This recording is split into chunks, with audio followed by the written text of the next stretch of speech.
hadapi timnas Indonesia lagi di kualifikasi Piala Dunia. Pelatih Jepang pernah beri pernyataan mengejutkan, katanya Shin Tae-yong. Tapi sebelum lanjut jangan lupa like, subscribe, dan share. Terima kasih. Pelatih timnas Jepang, Hajime Moriyasu, ternyata pernah memberikan komentar positif untuk Shin Tae-yong berkat meningkatnya performa dari timnas Indonesia. Momen itu ia sampaikan saat timnas Indonesia berjumpa dengan Jepang di laga terakhir fase grup Piala Asia tahun 2023. Pada ajang Piala Asia 2023 kemarin, Shin Tae-yong berhasil membuat timnas Indonesia menunjukkan peningkat performa yang signifikan. Hal itulah yang membuat Hajime Moriyasu memberikan pujian untuk timnas Indonesia dan juga Shin Tae-yong berduel di pertandingan terakhir grup di Piala Asia. Hajime Moriyasu memberikan pujian untuk STY yang berhasil meningkatkan level timnas Indonesia. Moriyasu mengaku kalau permainan dari timnas Indonesia berkembang dengan sangat pesat di ajang Piala Asia 2023 kali ini. Indonesia berkembang pesat di bawah kepemimpinan pelatih Shin Tae-yong, kata Hajime Moriyasu. Meski di laga tersebut Jepang sukses menaklukkan timnas Indonesia 3-1, menurutnya skuad Garuda sukses menyulitkan anak asuhnya. Bahkan target clean sheet dari Moriyasu pada pertandingan kontra Jepang tidak terjadi lantaran Sandy Walsh berhasil membobol gawang Shun Suzuki. Kini, timnas Indonesia pun akan kembali menantang Jepang di ajang kualifikasi Piala Dunia 2026 zona Asia. Timnas Indonesia sendiri tergabung di grup C bersama dengan Jepang, Bahrain, Cina, Australia, dan Arab Saudi.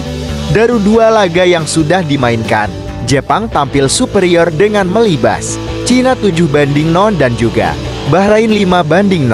Hasil itu membuat mereka bertengger di puncak klasemen sementara grup C kualifikasi Piala Dunia 2026 zona Asia.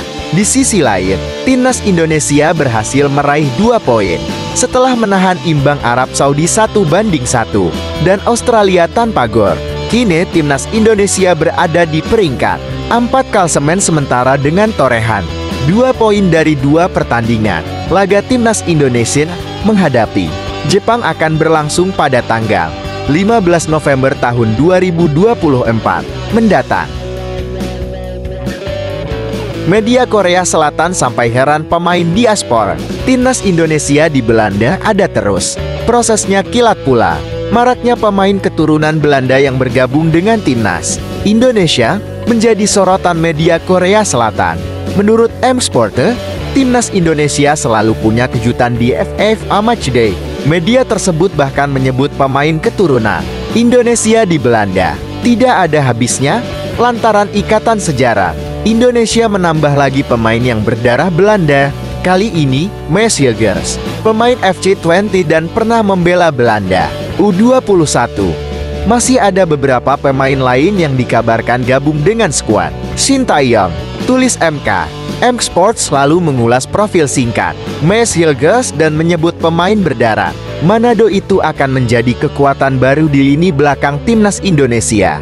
Progres Indonesia sangat bagus. Shin Tae-yong membawa Indonesia naik 40 peringkat dari 173 di peringkat dunia pada Januari tahun 2020. MK Sports juga menggarisbawahi kecepatan proses naturalisasi di timnas Indonesia, terutama mengumpulkan dokumen para orang tua atau kakek dan nenek si pemain yang berada di Belanda.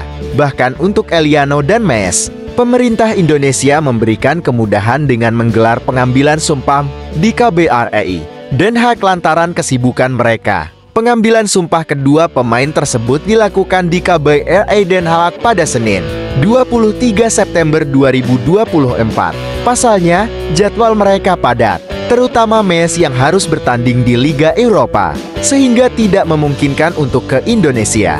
Sementara itu, batas waktu pendaftaran pemain untuk pertandingan Timnas Indonesia versus Bahrain ialah 24 September. Itu berarti PSSI hanya punya waktu kurang dari sepekan untuk menuntaskan semuanya sampai terbit paspor dan kartu identitas. Menkumham RI Supratman Andi Aktas memberangkatkan Dirjen AHAU Direktur Jenderal Administrasi Hukum Umum Dirjen AHU Kemenkumham, Cahyo Rahadian Mushar, ke Belanda untuk memfinalisasi naturalisasi Hilgers dan Eliano. Berhubung karena dua calon WNI yang akan bergabung dengan Timnas Indonesia masih ada di Belanda, maka langkah tercepat yang bisa diambil adalah memberangkatkan Dirjen AHU, Imbu Supratman, untuk pengambilan sumpah Hilgers dan Eliano sebagai WNI di KBRI Belanda. Tutur pria berusia 54 tahun tersebut